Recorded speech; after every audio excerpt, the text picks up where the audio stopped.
بسم اللہ الرحمن الرحیم۔ السلام علیکم۔ امید کرتا ہوں کہ تمام دوستوں آپ خیریت سے ہوں گے۔ دوستوں، اس ویڈیو میں میں آپ لوگوں کو سپریم کورٹ میں ہمارے کیس کے بارے میں کچھ انفارمیشن دینا چاہوں گا۔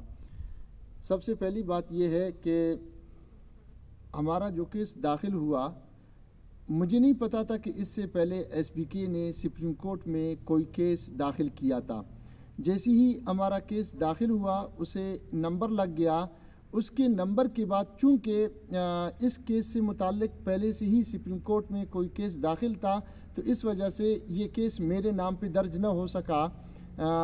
کہنے کا مقصد ہے کہ کیس کا ٹائٹل میرے نام پہ نہ ہو سکا، چونکہ کیس کی نوعیت وہی ہے جو پہلے سے سپریم کورٹ میں کیس چل رہا تھا۔ تو اس وجہ سے مجھے بعد میں پتہ چلا کہ اس ٹائٹل سے سپریم کورٹ میں پہلے سے 2 کیسز چل رہے تھے۔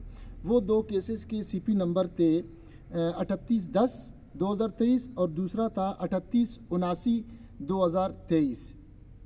بات یہ ہے کہ کل میری نظر سے ایک یوٹیوب کی ایک ویڈیو گزری، اس میں ایک دوست یہ کہہ رہے تھے کہ بھائی آپ لوگوں کو دھوکے میں رکھا جا رہا ہے کہ سپریم کورٹ میں کوئی کیس داخل نہیں ہے، یا سپریم کورٹ میں جو کیس داخل تھا میں یعنی اللہ نور بلوچ اس کیس کے متعلق صحیح بیان نہیں بلکہ دروغ گوئی سے کام لے رہا ہے۔ تو جناب والا، جس دن میرا کیس داخل ہوا، میرے کیس کو نمبر لگ گیا، اس کے بعد جو مجھے ہیئرنگ کی ڈیٹ ملی تھی وہ 8 جنوری کی تھی۔ جس ڈیٹ کو ہمیں ہیئرنگ کی ڈیٹ ملی تھی، اسی ڈیٹ کو جو ہم سے پہلے سے دائر کردہ کیس تھے ان کو بھی اسی تاریخ کو ہیئرنگ کی ڈیٹ مل گئی تھی۔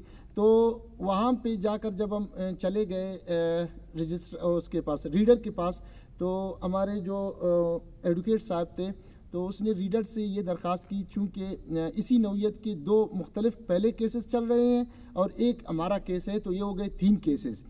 تو بجائے ان کو الگ الگ ٹائم دینے کے تو آپ ان کو ایک ہی ٹائم پہ کال کر دیں۔ تو ریڈر نے مہربانی کی کہ ہمارے تمام کیسز کو، جو 3 کیسز تھے، 2 پہلے اور ایک میرا والا کیس جو میں نے داخل کیا تھا، ان سب کی اس نے جو حاضری ہے وہ ایک ساتھ لگا دی، اور پھر اس نے تقریباً 3-4 کیسز کال ہو گئے۔ اس کے بعد اس نے ہماری کیس کی کال دے دی۔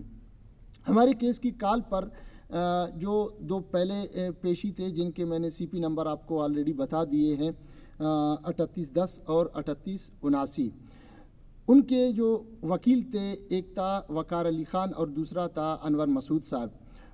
انہوں نے ہمارے وکیل سے یہ استدعا کی کہ چونکہ کیس کی نوعیت ایک ہی ہے، ہمارا کیس پہلے سے لگ چکا ہے، آپ کی مہربانی ہوگی آپ ہمیں بولنے کی اجازت دیں، ابتدا ہم کریں گے۔ تو ہمارے وکیل صاحب نے کہا چلو ٹھیک ہے، آپ ابتدا کر دیں۔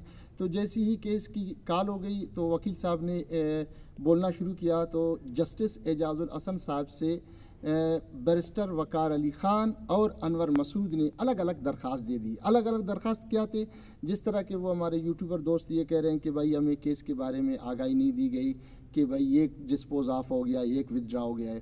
ابھی دیکھیں، ایک کیس جو ڈسپوز آف ہو گیا ہے اس کے وکیل نے استدعا کی کہ بھائی ہم اپنا کیس خود نکالنا چاہتے ہیں، چونکہ کیس کا پہلے فیصلہ نہیں آیا تھا، اب فیصلہ آ چکا ہے، تو ہم اس کیس کے فیصلے کو پورا چیلنج کرنے جا رہے ہیں۔ تو ہماری یہ درخواست ہے کہ ہمارے کیس کو ڈسپوز آف کیا جائے۔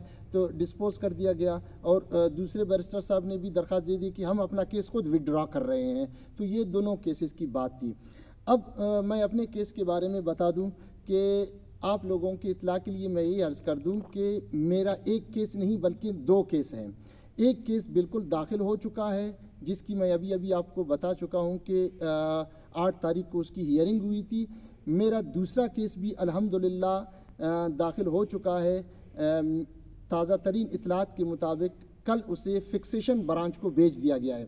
اب سپریم کورٹ میں کیسز داخل کرنے کا ایک طریقہ کار ہے، ہائی کورٹ سے اس کی نوعیت بالکل الگ ہے۔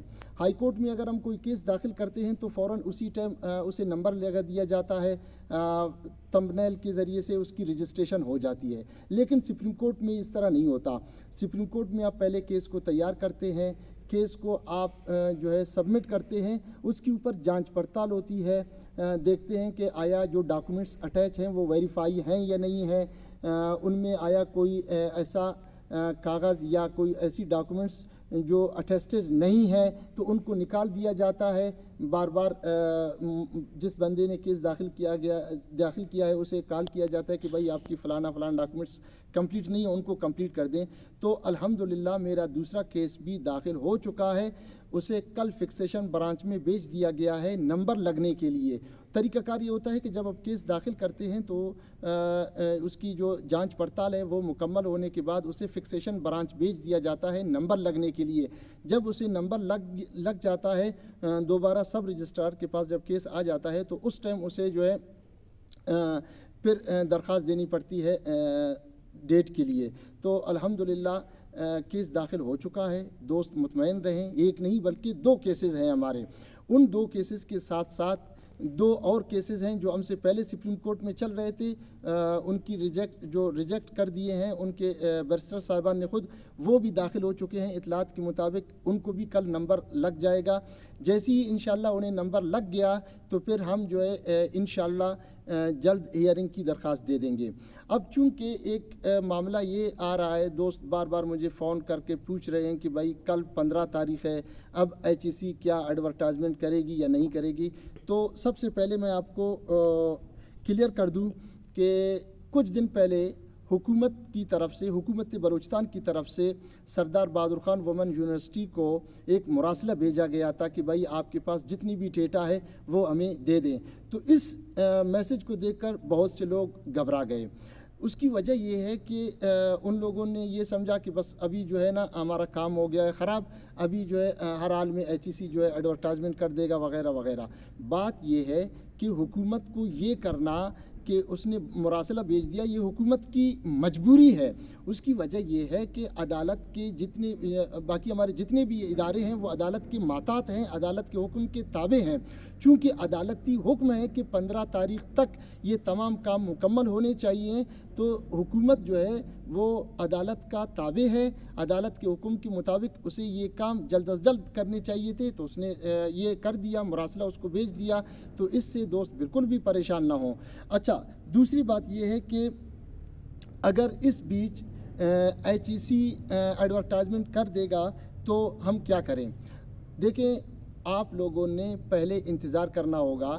جیسے ہی HEC اگر ایڈورٹائزمنٹ کر دے گی اس بیچ تو ظاہر سی بات ہے وہ آپ کو کچھ ٹائم تو دے دے گا کہ بھائی فلانا تاریخ جو ہے وہ لاسٹ ڈیٹ ہے ڈاکومنٹ سبمٹ کرنے کا. تو جلد بازی نہ کریں، سبمٹ ضرور کریں لیکن جلد بازی نہ کریں. اس کی وجہ یہ ہے کہ آپ کے پیسے ضائع ہو جائیں گے. کیونکہ جس ٹائم اس کی ایڈورٹائزمنٹ آ جائے گی تب تک انشاءاللہ ہمیں نیکسٹ ہیئرنگ ڈیٹ مل جائے گی. تو انشاءاللہ ہماری جو اگلی ڈیٹ ہے ہیئرنگ کی، اس میں مجھے انشاءاللہ 110% یقین ہے کہ ہمیں اسٹے مل جائے گا. جب اسٹے مل گیا تو ظاہر سی بات ہے پھر HEC کو دوبارہ اپنا کام روکنا پڑے گا اور آپ لوگوں کے پیسے ضائع ہو جائیں گے. اگر ہمیں اسٹے مل گئی تو ظاہر سی بات ہے پھر تو HEC کام روک دے گا اور آپ کے پیسے بھی بچ جائیں گے.